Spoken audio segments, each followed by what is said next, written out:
Hello everyone, welcome to our YouTube channel. ನಾವಿವತ್ತು Tokyo down ಟೌನಲ್ಲಿರುವಂಥ beautiful and lively ಆಗಿರೋ Shibuya ಅನ್ನೋ ಸಿಟಿಯಲ್ಲಿದ್ದೀವಿ. ಇಲ್ಲಿ ನೀವು ನೋಡ್ತಿರೋವಂಥ ಬಿಲ್ ಬೋರ್ಡ್ಸ್ ಹಾಗೆಯೇ ಕ್ಯೂಟ್ ಅಡ್ವರ್ಟೈಸ್ಮೆಂಟ್ಸಿಂದ ಈ ಜಾಗ ತುಂಬಾ ಲೈವ್ಲಿ ಆಗಿದೆ. ನೀವಿಲ್ಲಿ ನೋಡ್ತಾ ಇರೋವಂಥದ್ದು ಔಟ್ಡೋರ್ ಗೋ ಕಾರ್ಟಿಂಗ್. ಸ್ವಲ್ಪ ಎಕ್ಸ್ಪೆನ್ಸಿವ್ ಕೂಡ ಇರುತ್ತೆ, ಬಟ್ ಇಲ್ಲಿಗೆ ಬರೋ ಟೂರಿಸ್ಟ್ಸು ಇದನ್ನು ಟ್ರೈ ಮಾಡ್ತಾರೆ. ಈ ಜಾಗದ ನೈಟ್ ವ್ಯೂ ಕೂಡ ತುಂಬ ಚೆನ್ನಾಗಿರುತ್ತೆ. ಈ ವಿಡಿಯೋನ ಕೊನೆವರೆಗೂ ನೋಡಿ. ಲಾಸ್ಟಲ್ಲಿ ನಾವು ನೈಟ್ ವ್ಯೂ ಕೂಡ ಕವರ್ ಮಾಡಿದ್ದೀವಿ. ಈ ಜಾಗ ವರ್ಲ್ಡ್ಸ್ ಬ್ಯುಸಿಯೆಸ್ಟ್ ಪೆಡೆಸ್ಟ್ರಿಯನ್ ಇಂಟರ್ಸೆಕ್ಷನ್. ಯಾಕಂದರೆ ಪ್ರತಿ 2 minutesಗೆ ಮೋರ್ ದ್ಯಾನ್ 3000 ಪೀಪಲ್ ಇಲ್ಲಿ ರೋಡ್ ಕ್ರಾಸ್ ಮಾಡ್ತಾರೆ.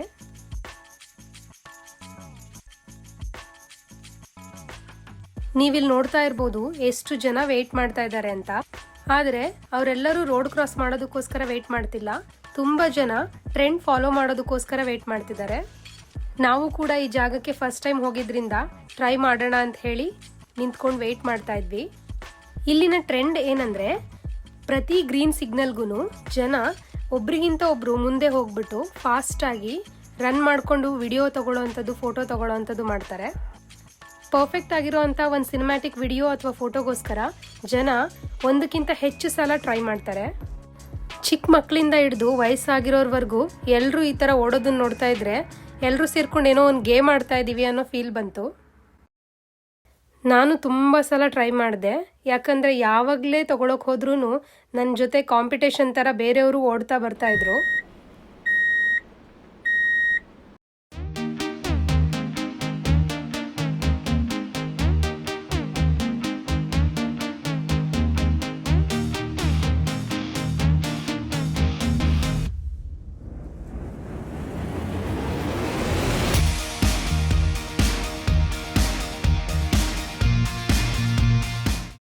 ಶಿಬುಯಾ ಅನ್ನೋವಂಥದ್ದು ಕ್ರಾಸಿಂಗಿಗೆ ಮಾತ್ರ ಅಲ್ಲ, ಈ ಹಚಿಕು ಡಾಗ್ ಸ್ಟ್ಯಾಚ್ಯೂಗೂ ಕೂಡ ಫೇಮಸ್.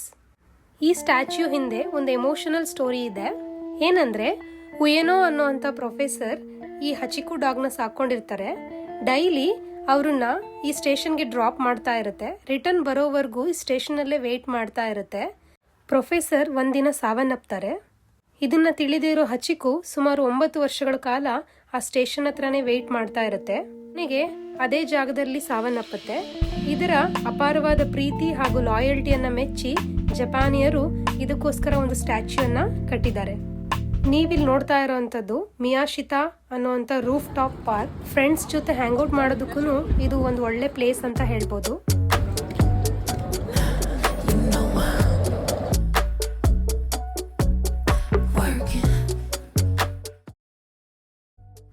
ನಾವೀಗ ಬಂದಿರೋಂಥ ಈ ರೆಸ್ಟೋರೆಂಟಲ್ಲಿ ಏನು ಫೇಮಸ್ ಅಂದರೆ, ವೇಟ್ರೆಸ್ ಬದಲಿಗೆ ಇಲ್ಲಿ ರೋಬೋಟ್ಸ್ ವರ್ಕ್ ಮಾಡುತ್ತವೆ.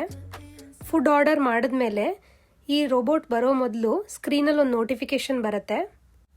ವಿತಿನ್ ಫ್ಯೂ ಸೆಕೆಂಡ್ಸಲ್ಲಿ ಫುಡ್ ಜೊತೆ ಬಿಲ್ ಸಮೇತ ಈ ರೋಬೋಟ್ಸ್ ನಮ್ಮ ಟೇಬಲ್ ಹತ್ರ ಬರುತ್ತವೆ. ಫುಡ್ನ ಕಲೆಕ್ಟ್ ಮಾಡ್ಕೊಂಡ ತಕ್ಷಣ ಅವು ವಾಪಸ್ ಹೋಗುತ್ತೆ.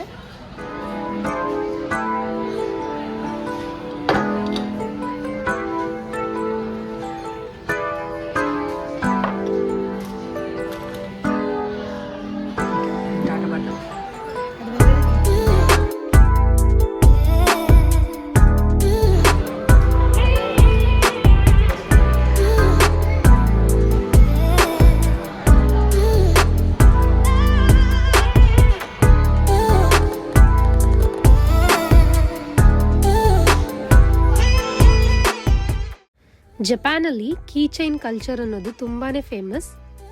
ಇಲ್ಲಿನ ಜನ ಅವರ ಫೇವ್ರೆಟ್ ಆ್ಯನಿಮೆ ಕ್ಯಾರೆಕ್ಟರ್ಸ್ನ ಕೀ ಚೈನನ್ನು ಕಲೆಕ್ಟ್ ಮಾಡಿಕೊಂಡು ಆಕ್ಸೆಸರೀಸ್ ಆಗಿ ಅವ್ರ ಬ್ಯಾಗ್ಸ್ಗೆ ಕೂಡ ಯೂಸ್ ಮಾಡ್ತಾರೆ. ಡಿನ್ನರ್ ಆದಮೇಲೆ ಮತ್ತೆ ನಾವು ಸೇಮ್ ಪ್ಲೇಸಿಗೆ ಬಂದ್ವಿ. ಡೇ ವ್ಯೂಗಿಂತ ನೈಟ್ ವ್ಯೂ ನೋಡೋದಕ್ಕೆ ತುಂಬ ಚೆನ್ನಾಗಿದೆ. ಲೈಟ್ಸಿಂದಾಗಿ ನೋಡೋದಕ್ಕೆ ಇನ್ನೂ ಬ್ರೈಟಾಗಿ ಕಾಣ್ತಾ ಇದೆ. ಸಿಗ್ನಲ್ ಹತ್ರ ಜನ ನೋಡ್ತಾ ಇದ್ರೆ ಇನ್ನೂ ಈ ಟ್ರೆಂಡ್ನ ಫಾಲೋ ಮಾಡ್ತಾನೆ ಇದ್ದಾರೆ. ಫೋಟೋಸ್ ವಿಡಿಯೋಸ್ ತಗೊಳ್ತಾನೆ ಇದ್ದಾರೆ. ಇದಿನ್ನೂ ಸ್ಟಾಪ್ ಆಗಿಲ್ಲ.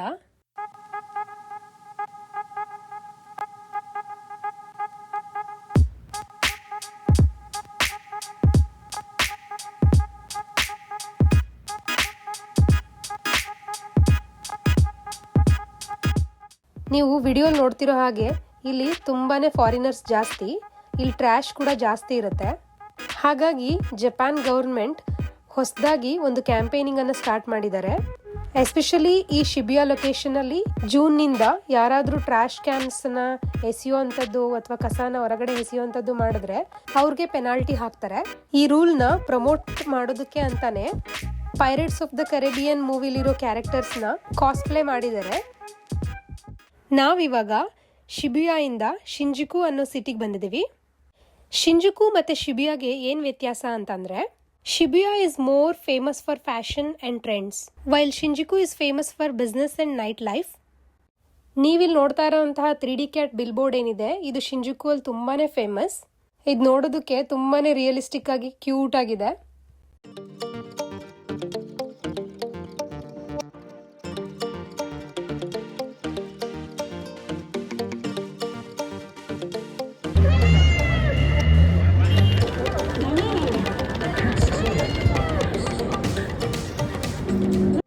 ನಾವು ಶಿಂಜುಕುಗೆ ಬಂದಿದ್ದ ಇಂಟೆನ್ಷನ್ ಏನಂದರೆ ಹೈಕಿಂಗ್ ಶೂಸ್ ಶಾಪ್ ಮಾಡೋಣ ಅಂತ.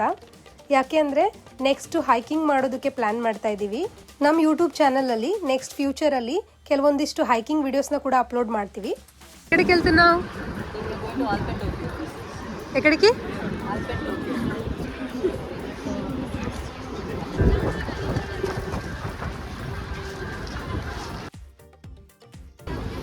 The flagship store, and you can find more than 350,000 items, like both international as well as Japanese brands. Very much excited because you can also find different things like sports items like badminton to everything, like trekking, hiking, etc. And also there are like trail spaces as well where you can trail them. ಇದು ಒಂದೇ ಕಾಂಪ್ಲೆಕ್ಸಲ್ಲಿ A to Z sports items ಎಲ್ಲನೂ ಸಿಗುತ್ತೆ.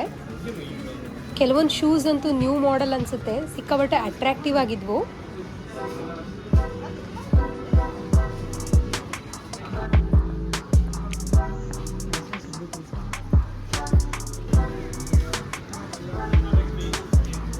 ಇಲ್ಲಂತೂ ಸಿಕ್ಕಾಪಟ್ಟೆ varieties of shoes ಇದೆ, ಹಾಗೆ ಅದ್ರ price ಕೂಡ ಸಿಕ್ಕಾಪಟ್ಟೆ ಜಾಸ್ತಿನೇ ಇದೆ.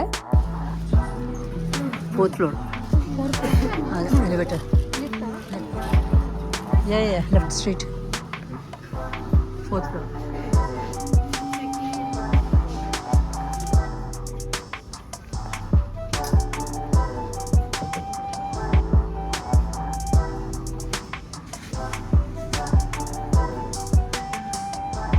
ಇಲ್ಲಿ ಟ್ರೆಕ್ಕಿಂಗ್ ಶೂಸ್ ಮಾತ್ರ ಅಲ್ಲ, ಟ್ರೆಕ್ಕಿಂಗ್ ನೆಸೆಸಿಟಿ ಇರೋವಂಥ ಎಲ್ಲ ಐಟಮ್ಸ್ ಕೂಡ ಇದೆ. ಜಪಾನಲ್ಲಿ ಹೈಕಿಂಗಲ್ಲಿ ಒಂದು ಮೇಜರ್ ಪ್ರಾಬ್ಲಮ್ ಏನಂದರೆ ಇತ್ತೀಚೆಗೆ ಬೇರ್ ಸೈಟಿಂಗ್ ಜಾಸ್ತಿ ಆಗಿದೆ. ಸೊ ಹಾಗಾಗಿ ಹೈಕರ್ಸು ಈ ರೀತಿ ಬೆಲ್ನ ಪರ್ಚೇಸ್ ಮಾಡಿಕೊಂಡು ಆ ಬ್ಯಾಗ್ಗಳಿಗೆ ಅಟ್ಯಾಚ್ ಮಾಡ್ಕೊಳ್ತಾರೆ. ಇದ್ರ ಸೌಂಡ್ಗೆ ಬೇರ್ಸ್ ಬರೋದಿಲ್ಲ ಅಂತ ಹೇಳ್ತಾರೆ.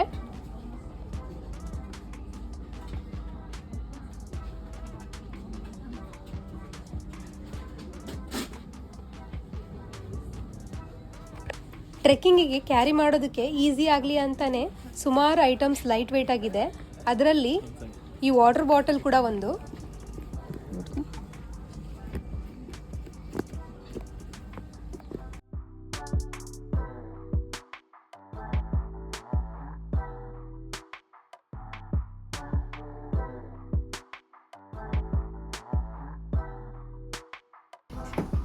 ಅಷ್ಟೊಂದು ಚಾಯ್ಸ್ಗಳ ಮಧ್ಯೆ ಕೊನೆಗೂ ನಮ್ಮ ಶಾಪಿಂಗ್ ನಾವು ಮುಗಿಸಿದ್ವಿ. Shinjuku is famous for night life ಅಂತ ಹೇಳಿದ್ದೆ ಅಲ್ಲ, ಪರ್ಟಿಕ್ಯುಲರ್ ಆಗಿ ಈ ಏರಿಯಾ ಈ ನೈಟ್ ಲೈಫ್ಗೆ ತುಂಬಾ ಫೇಮಸ್ ಇಲ್ಲಿ.